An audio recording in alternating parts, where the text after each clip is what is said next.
officials from the Office of the Ombudsman when we take up their budget. Chairman, we'll turn it over to you po. Good morning, Mr. Chairman, Senator Angara. Sir, would you like us to present po the budget of the... Okay, please. Yes, sir. So we'll just go straight to the details of our budget for 2024, Mr. Chairman. May I turn over the mic po to our Director for Finance.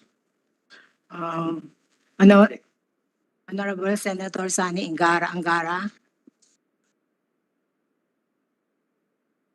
our colleagues from the LBRMO and the Finance Committee, honorable members of the Commission proper, colleagues in the government service, a pleasant morning.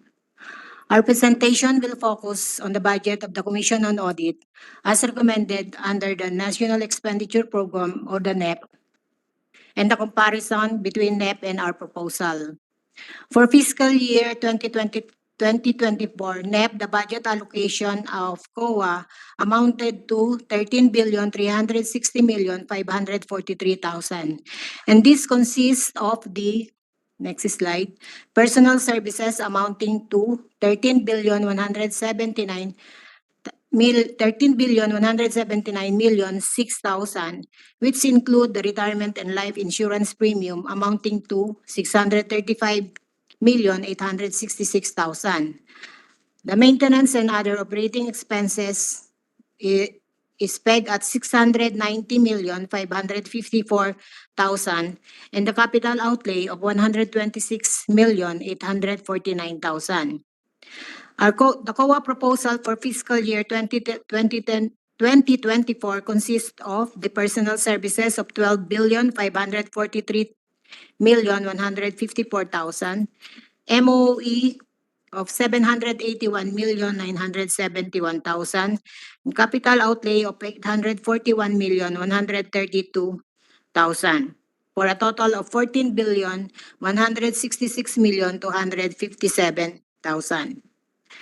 Next slide is the comparison of the budget as recommended under the NEP and our proposal. As shown in this slide, there was a minimal difference for the personnel services which can be attributed to rounding of figures. The MOE has a difference of 91,417,000, which represents the semi-expendable items for the new 4-story building, which is now under construction and expected to be finished next year. Capital outlay reduction of 714,283,000 represent office equipment and infrastructure projects. We have the breakdown of the difference, sir. If you wish, I can present it to you or we can present na, sir. Next slide, yung difference. Yung sa capital outlay na lang. The difference consists of the reduction in the building and other structures of 558,896,000, machinery and equipment outlay of 152,315,000, and furniture, fixtures, and books outlay 3,072,000. May mga ano din po yan, sir, breakdown din po. Just submit those, yung mga detalye kasi Sir. baka tanungin tayo sa plenary. At least alam natin yung Yes, sir. background, how many years, when the capital outlay will be completed, etc. Kahit di na ngayon. Oh. Thank you, sir.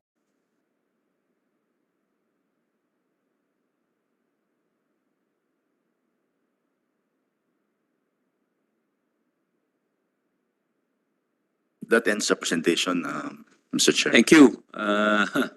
Chairperson and Director, salamat. Wala naman tayong tanong dahil nakausap naman namin si Chairperson. But so I guess in the absence of any colleague who will ask, then we will favorably endorse. Pag may gusto kayong sa budget nyo na medyo ayusin, also please feel free to submit, Your Honors. So with that, we thank the Commission on Audit and we will favorably endorse your budget to the plenary without prejudice to any possible augmentation, Chairperson. And salamat po sa inyo lahat. Thank you. Maraming salamat po, Mr. Chairman.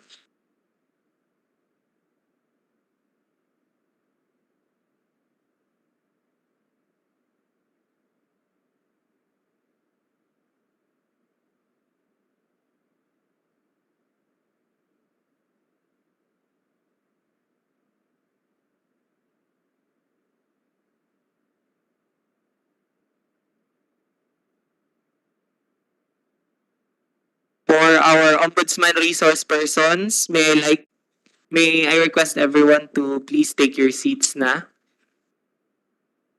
Thank you.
and the good men of the Ombudsman. May familiar faces dito. Attorney Nad. Magandang umaga, sir. Magandang umaga ho. Yeah, we'd like to greet our colleague, the distinguished and brilliant legalist of the Senate, Minority Leader Senator Coco Pimentel. Sir, would you like to make any opening statement before I turn it over? Thank you, to the Ombudsman? Chairman. Wala naman, I'm here to listen and to understand more the budget of the Ombudsman, but I'd like to tell the Ombudsman and his family that you're a very critical government organization. Actually, you're a constitutional body and then with a very critical role to play, which is to keep people and government officials on their toes all the time when it comes to our laws and rules on good governance, honest handling of public funds, etc. So, andito lang po ako to support you on if you have programs, imaginative ones or ordinary ones, which will help you fulfill your constitutional mandate, Mr. Ombudsman. So, andito lang po kami, sir. We are here. So, majority and minority, walang distinction pagdating sa Senado when it comes to supporting the Ombudsman in the office's fight against corruption. So, good luck to all of you for the year 2024 while we listen to your achievements for years 2022 and 2023 up as of date hereof. Thank you. Thank you, Mr. Chairman. Very much, Minority Leader, and we'd like to second what he said, Justice Sammy. And traditionally, in the past years, very supportive po si Minority Leader Coco sa budget ninyo and any augmentations that the committee, that you would like. Yeah, he's really been very supportive. Salamat, Minority. I will turn it over to you, Justice Sammy, and your team for any presentation you might have, sir. Good morning, Senator Sani Angara. Good morning, Senator Coco Pimentel. Thank you very much for the support you've been giving the Office of the Ombudsman for the past years. The Attorney Nad Chua will present the budget of the Ombudsman, Your Honor. Attorney Chua, you're the budget expert. Immediately. Yes, sir. Thank you, boss. Mr. Chair, Senator Sani Angara, Senator Coco Pimentel, Minority Leader. In behalf of Ombudsman Justice Samuel Martires, Deputy Ombudsman Connie Somido, Deputy Ombudsman Dante Vargas, and the rest of the officials of the Office of the Ombudsman, it is our pleasure to present to you the proposed budget for fiscal year 2024 of the Office of the Ombudsman. For next year, the recommended budget level by the Department of Budget and Management to the Office of the Ombudsman is 5.05 billion pesos. This represents 0.875% of the national expenditure program of around 5.7 trillion. Among the salient features of the proposed budget would be funds required for the personal services requirements for field and unfilled positions as of April 28, 2023. The funding requirements for the filling up of positions in the amount of 1.3 billion pesos. Funding allocation for pension benefits in the amount of 76 million approximately. Provision for terminal leave, retirement gratuity benefits for a consolidated amount of about 389 million pesos.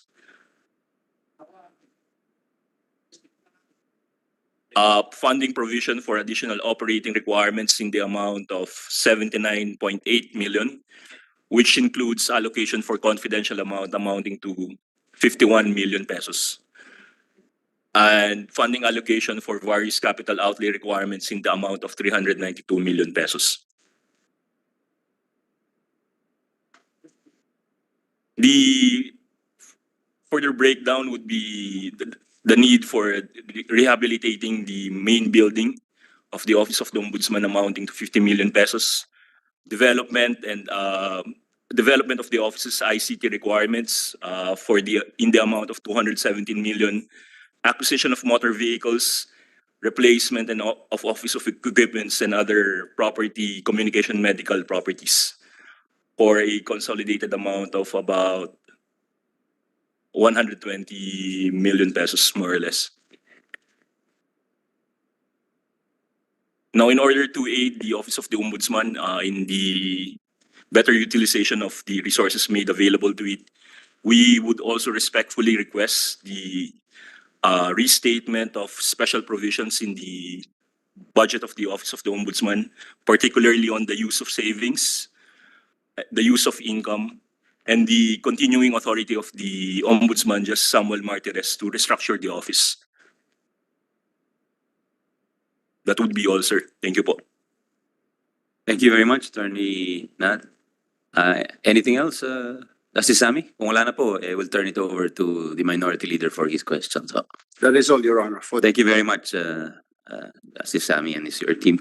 Minority Leader, back to you for any. Thank you, queries. Mr. Chairman.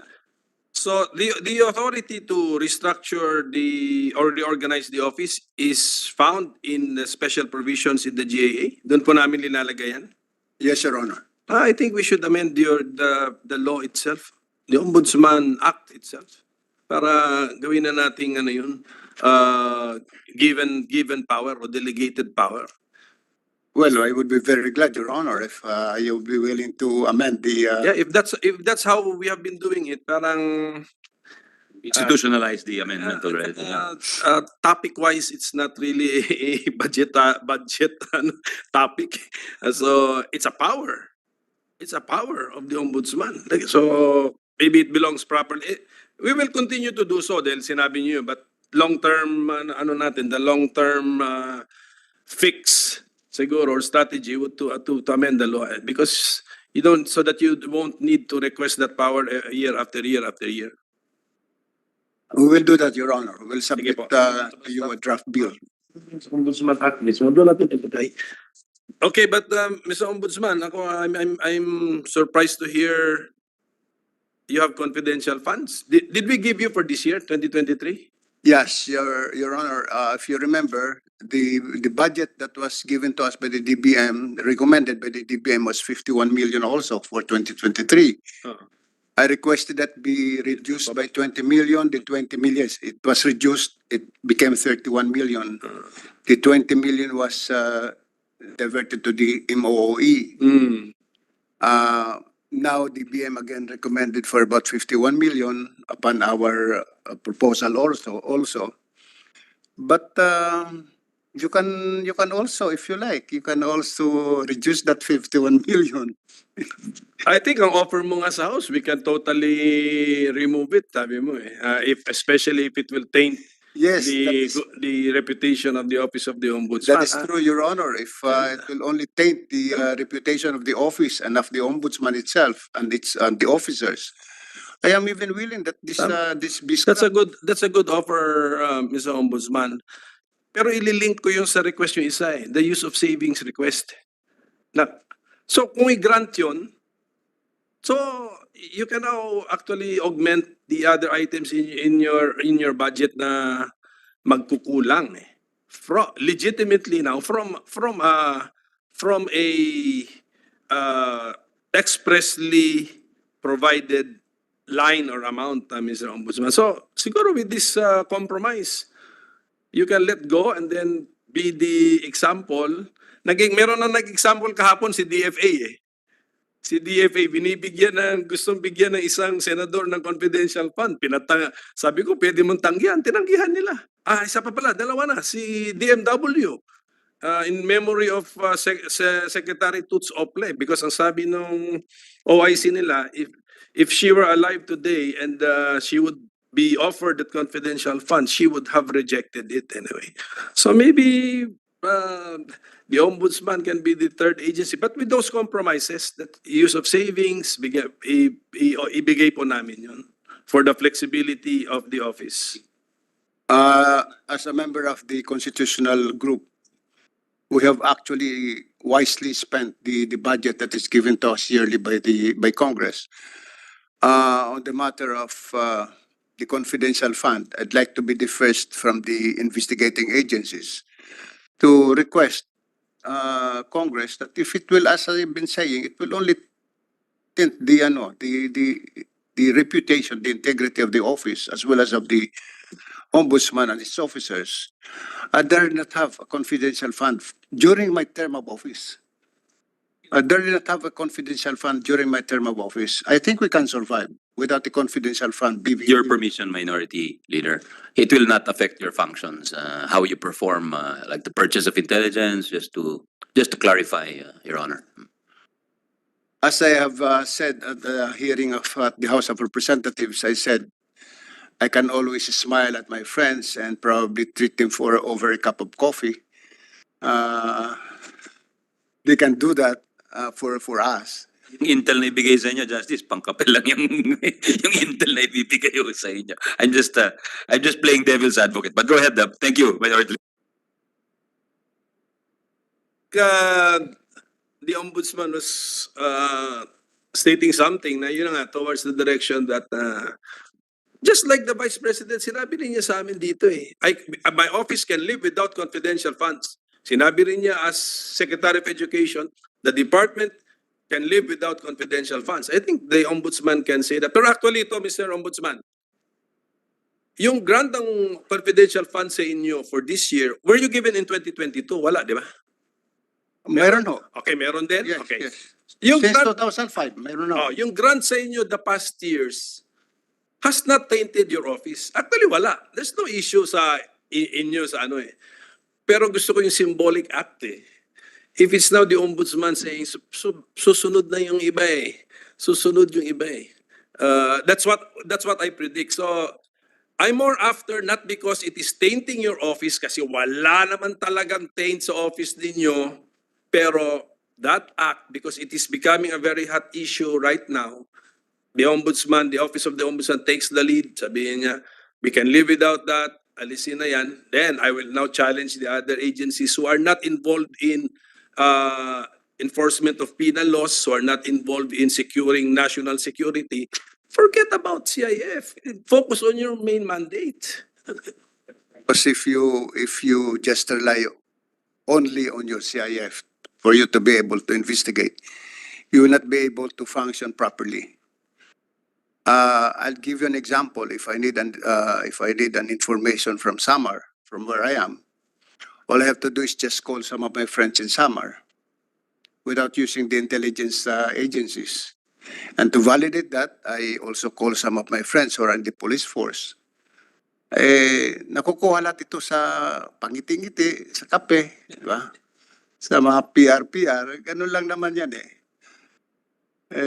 Hindi naman kailangan gastusan lahat ng pera. Because honestly, there are some intel officers na pag binigyan mo ng pangmerienda, minsan they refuse. Oo, marami sa kanila. I mean, marami mga intelligence officers sa ISAF na would even refuse, na pipilitin mo kasi they really have to spend. Especially for transportation, they spend. There was a time I sent somebody to the Visayas. Sabi ko, saan mo kukuhanin pang transport mo, di ba? Di mo naman pwedeng kuhanin sa inyong fund sa ISAF. So, doon lang yung mga napipilitan ng ganon. Actually, wala namang issue during the previous years. It's only this year na nagkaroon ng issue ang confidential fund, and I wonder why. I'll try to give an explanation, Mr. Ombudsman. Because dumami na ang nagre-request at lumalaki ng sobra ang halaga. Those are the two reasons. Dagdag na natin pangatlo, mahirap ang buhay ng tao ngayon. That's very sensitive sila sa issues about the money and the use of money. So, but yun yung dalawang connected sa government. So I think that's my explanation. So that's the reality now. So nasa sa inyo na po ang bola, Mr. Ombudsman, and just inspire all of them that it can be done even without that CIF, Mr. Ombudsman. Thank you. Thank you, Mr. Chairman. Sir, Mr. Ombudsman, balik ako rin sa lagari ako ngayong umaga. I have 2 resolutions and then we have 2 budget hearings pa. So I'll go back to the issue of the reclamation. Di ba? May malaking issue rin po dito yan. At saka, ito na lang, bago na lang akong umalis, medyo light comment lang na mention ni chairman namin na delikado yung ang pinapakapi mo lang kasi the quality of the information that you get. Okay, ito naman ang that's why ito na connect ko rin sa pagkakape. Meron kasi comment ng mga netizen nung nakita nila yung bagong Pagcor logo na binayaran ng milyon-milyon. Sabi nila, mas maganda pang logo, bibigay ko, pakapihin mo lang ako. Magkano yata? 3 million yata binayad doon. so may naka-comment na gano'n. That's why nako-connect ko lang sa ano na sometimes, tama yung sabi ni Ombudsman, based on the real life experience na some quality information or work come out of just treating for a cup of coffee, Mr. Chairman. So do not judge the information by the cup of coffee. Actually, ang kailangan lang sa isang opisyal ng gobyerno para ikaw ay baka sa tulungan ang iyong kapwang magkawani. It's just for you to be humble, you know. It's just being humble that you tell them your problems. And I think they're just be more than willing to help you. Wala naman akong, sa totoo lang, wala akong mga kakilalang masyado. But I think yung mga nakaupo dyan sa likuran nyo, sa likod, nakikipagngitian ako. Yung iba, hindi ko alam ang mga pangalan. But there's nothing wrong if you smile at the person, you know. Wala akong masama doon eh. So kung minsan nadadaan sa ngiti, nadadaan sa pakikipag-usap, just be sincere. And you'll be able to get the support of your fellow government worker. Suspend ko. Kabayan ko lang si Yes, we'll suspend we'll suspend it, but with your permission, we'll already refer, because we have no other members who have signified the need. We will terminate the hearing and suspend the budget deliberations without prejudice to any possible augmentation. And again, I reiterate, the Minority Leader has been very supportive, Justice Om. Thank you very much, Minority Leader.